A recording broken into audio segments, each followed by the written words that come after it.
फिलहाल सर, जब ये डार साहब गए चाइना और उस वक्त वो अफ़गानिस्तान के भी वहाँ वज़ीर ख़ारजा वहाँ मौजूद थे, मुत्तकी साहब थे आई थिंक उधर, जिनसे उनकी मुलाकात हुई, तो उस वक्त एक ये उम्मीद बनी थी कि चाइनीज़ भी कह रहे हैं कि हम ये बेल्ट एंड रोड इनिशिएटिव को काबुल तक भी लेके जाते हैं, तो शायद चाइनीज़ इस चीज़ में आ जाएँ तो ये टेररिज्म के इशू पर भी काबू पाया जा सके।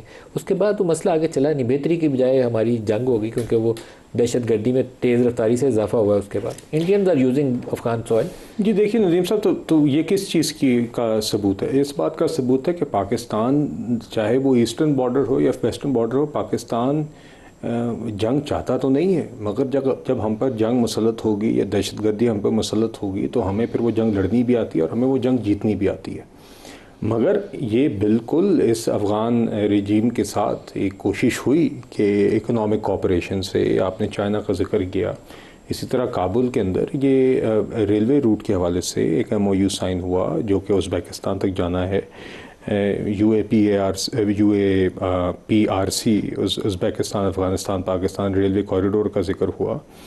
और ये सब बातें इसलिए हुई कि हम अगर इस सिमत पे चल सकते हैं तो हम बिल्कुल चाहते हैं। देखिए मेरे ख्याल से इससे ज़्यादा सबूत पाकिस्तान की अप्रोच का अपने अफ़गानी बहन भाइयों की तरफ क्या हो सकता है कि जिस तरह हमने लाखों करोड़ों अफ़गानिस्तानी बहन भाइयों को, जिस तरह हमने दरवाज़े इस मुल्क में पिछली दीगर दहाइयों से खोले रखे हैं, हमने जिस तरह उनको यहाँ पे मौके फराम किए, रोज़गार के भी, तालीम के भी, इस तरह की इसकी मिसाल दुनिया में नहीं है।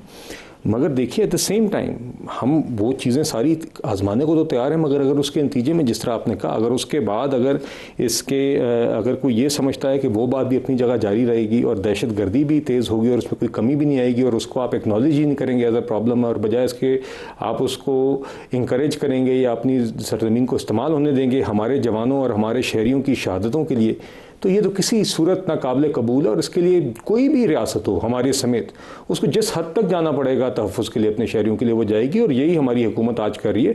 तो हम उम्मीद करते हैं वंस अगेन जो ये गुफ्तगू हो रही है इसमें से अगर कोई टेंजिबल चीज़ निकलती है, मगर ओनस बिल्कुल अफ़गान तालिबान रजीम पर है। उनका काम है कि ये साबित करना कि क्या वो हमें कन्विंस कर सकते हैं कि क्या वो इस प्रॉब्लम को एक्नॉलेज करते हैं और क्या उसके लिए मौसर इकदाम उठाने के लिए तैयार हैं।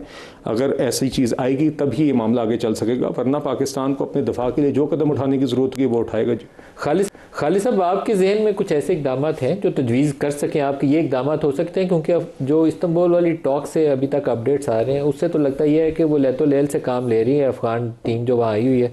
वो हर चीज़ या आयमा शाय करके गुजार देते हैं या कहते हैं TTP कर रही है, हमारे कंट्रोल में नहीं है। तो आपके पास तो कुछ मुकम्मल कम्प्रीहेंसिव प्लान होना चाहिए, तो तभी ये मामला किसी खुश उसलूबी से आगे बढ़ सकता है। जी बिल्कुल। देखिए, उनको ज्यादा करने की जरूरत नहीं है, क्योंकि मेरे नॉलेज के मुताबिक पाकिस्तान की इंटेलिजेंस एजेंसी ने बहुत ज्यादा होमवर्क किया हुआ है जो उनको करना चाहिए। इसका मतलब ये है कि उनके हाइडआउट्स का पता है, उनके ट्रेनिंग कैंप्स का पता है, उनके कमांड एंड कंट्रोल सेंटर्स का पता है, उनकी वेपन्स की स्टोरेज की जगह पता है, कहाँ कहाँ उनका फूड स्टोरेज है। ये सारी इंफॉर्मेशन है और फिर फेज की जा रही है। अगर वो करना चाहे तो फिर मयरेबल, जिसको मैं, और एक्शनेबल कह रहा हूँ, जिसको शॉर्ट किया जा सके, वो तो फिर वही है कि उसको वो आपको इसकी डिस्ट्रॉय करें, पुल बैक करें। अगर खुद कर सकते हैं तो करें, वरना पाकिस्तान को इजाजत दें कि ठीक है हमारी कैपेसिटी से बाहर है तो आप खुद कर लें। कोई बाइंडिंग, एक्शनेबल बाइंडिंग होनी चाहिए, जिसका मतलब ये है कि तुर्की और जो कतर है, ये दो ममालिक मिलकर हमें ये श्योर दे सकते हैं कि हम एथिकली लीगली बाउंड हो गए एज पर द एग्रीमेंट, कि अगर ये हुकूमत नहीं कर पाती, चाहे कैपेसिटी की वजह से या किसी और वजह से, तो फिर हमें अलाउ करें।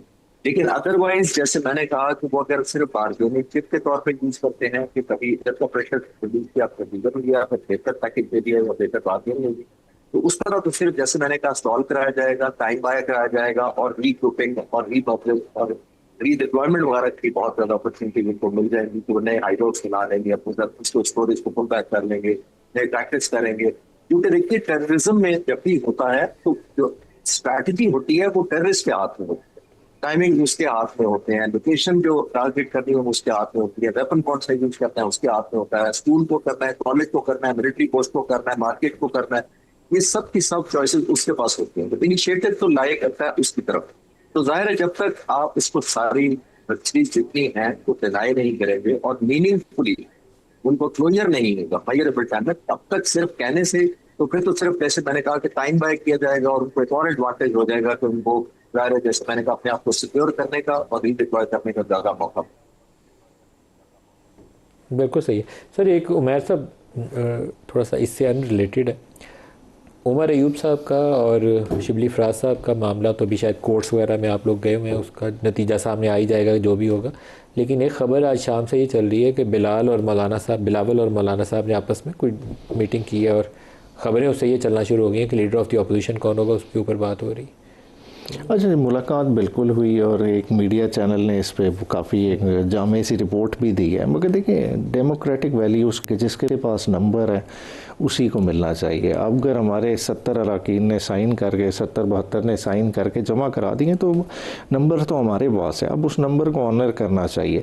अब यही गेम देखें, ऑनर नहीं करते क्या होता है, इसी तरह का खेल AJK में खेला जा रहा है कि जिस जमात की 25 सीटें थी, ठीक है, उसको हुकूमत से पहले बाहर किया गया, अब 11 सीटों वाली सोच रही है कि वहाँ मैं हुकूमत बनाऊंगी, पीपल्स पार्टी के पास चली जाएगी मोस्ट लाइकली। आप वो देखें ना कि 11 से हुकूमत बन सकती है, तो फिर लीडर ऑफ द अपोजिशन भी 8 से बना 20 वाली पार्टी के बंदे उधर ले जाएंगे ना जी, क्या टेंशन क्या है, वो खुद ही 35 हो जाएंगे। नहीं तो फिर बात है कि जमहूरियत किधर खड़ी है। बात है इससे बेहतर है कि इलेक्शन करा लें AJK में, अगले साल होने हैं ना, तो अभी करा लें। बात है कि माहौल तो उसी तरह का ही रहेगा ना, जो आज है साल बाद भी वही रहेगा। किसी की सोच में तब्दीली ना आ गई तो peoples party is well positioned आपको वो AJK के अंदर रिप्लेस कर देंगे। और दूसरा ख़तरा भी ये सेंटर वाला है कि जहाँ हो सकता है वो मौलाना को साथ मिला के उनको सामने करें और लीडर ऑफ द अपोजिशन उनको बना दे। मगर देखें, बात यह है कि इस वक्त समझने की बात है कि पॉलिटिक्स में जब तक इंक्लूड नहीं करेंगे ना, देखें हमारा जितना नुकसान होना था हो गया। अब बेसिकली इकोनॉमिक स्टेबिलिटी जो आप मईशत के पहले सेगमेंट में बात की, देखें उसको अगर चलाना है, जो आपका इस वक्त इनखला हो रहा है FDI का, जो प्रॉक्टर एंड गैम्बल, बड़ी बड़ी कंपनियां, शेल निकल गए, ढेर सारी निकल गई। क्यों निकल गए? कि बात है कि जब आपके अपने पाकिस्तानी सिक्योर ना फील करें तो वो इधर किस तरह से सिक्योर फील करेंगे अपनी इन्वेस्टमेंट के साथ। तो आप जब मैंडेट वालों को इतना इनसिक्योर कर देंगे तो आपके कल को इलेक्शंस की क्या वक़्त रह जाएगी। सर कुछ बिलाल साहब ऑप्शंस हैं कोई लीडर ऑफ द अपोजिशन पे JUI के साथ मिला के कुछ करने? पहले तो नदीम साहब बात ये कि जो आपने बात की ना ये मल्टीनेशनल्स पे, उसको ज़रा कंटेक्चुअलाइज करते हैं।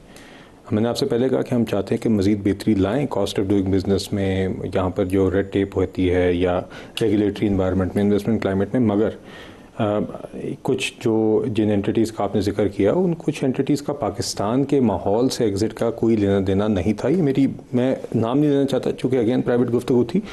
कुछ कंपनीज़ के ग्लोबल स्ट्रेटेजिक फ़ैसले भी होते हैं जिसमें वो पूरी इमर्जिंग मार्केट से एट एनी गिवन टाइम वो एग्ज़िट का फ़ैसला भी करती हैं। हैविंग सेड दैट, हमें बेहतरी लाने की ज़रूरत है। मैंने कुछ और कंपनीज़ का जिक्र किया जो इसी दौरान पाकिस्तान में आई हुई हैं। BYD भी है, वाफ़ी भी है, मैंने मशरक डिजिटल का आपके सामने जिक्र किया। ये वो कंट्रीज़ हैं, ये वो कंपनीज़ हैं, बैरून फॉरेन कंपनीज़ हैं जिन्हें इस मुल्क में सरमायाकारी करने का काम करने का फ़ैसला भी किया। जो आपने सवाल किए नदीम साहब, देखिए मेरे इल्म में तो नहीं है जी मौलाना साहब और बिलावल साहब के दरमियान क्या बात हुई है।